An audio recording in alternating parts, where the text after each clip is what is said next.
কিরে হৃদয়, এত জরুরি ডাকলি? অফিসের কাজ কাম যা আছে সব ফালায় রেখে চলে আসতে হইলো? বন্ধু, খুব জরুরি ডাকলি। টিউশনি ক্যান্সেল করে আসলাম, ব্যাপার কি বলতো? কিরে, তোর মুখটা শুকিয়ে আছে কেন? কিছে কত? বন্ধু, তোদের কি মনে আছে আমরা শেষ কবে এখানে একত্রিত হয়েছিলাম? আজ 2 বছর পরে আমরা এই জায়গায় আবার একত্রিত হয়েছি। সময় কত পাল্টে গেছে, তাই না? দেখ হৃদয়, ইমোশনাল হওয়ার সময় এখন না। জীবনটা আর কলেজের বারান্দায় আটকে নেই। এখন সবার উপরে দায়িত্ব আছে, ফ্যামিলি, ক্যারিয়ার, এসবের ব্যস্ততার মাঝখানেই এখন জীবন কাটে।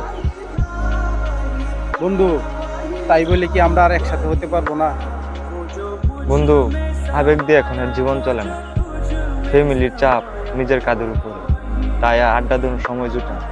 কিরে, তোরা এখানে? কিরে বন্ধু, তুই ঢাকাতে কবে আইলি? এই তো তোদের কথা খুব মনে পড়লো, তাই 2 দিনের ছুটি নিয়ে চলে আসলাম। আর মা বললো তোরা নাকি এখানে আগের মতো আর আড্ডা দিস না। দেখ, একটা সময় ছিল যখন আমাদের দিনে 10বার দেখা হইতো, কথা হইতো। এখন আর ইচ্ছারা সেটা সম্ভব হয় না। তারপরেও বন্ধু, আমি শহরে থাকি, তোদের কথা খুব মনে পড়ে, তোদেরকে আমি খুব মিস করি। বন্ধুত্ব সময় পেলে টিকে থাকে না, সময় বের করে বন্ধুত্ব টিকিয়ে রাখতে হয়। এই পৃথিবীতে টাকা থাকবে, গাড়ি থাকবে, বাড়ি থাকবে, কিন্তু এই মানুষগুলা এক সময় হয়তো থাকবে না।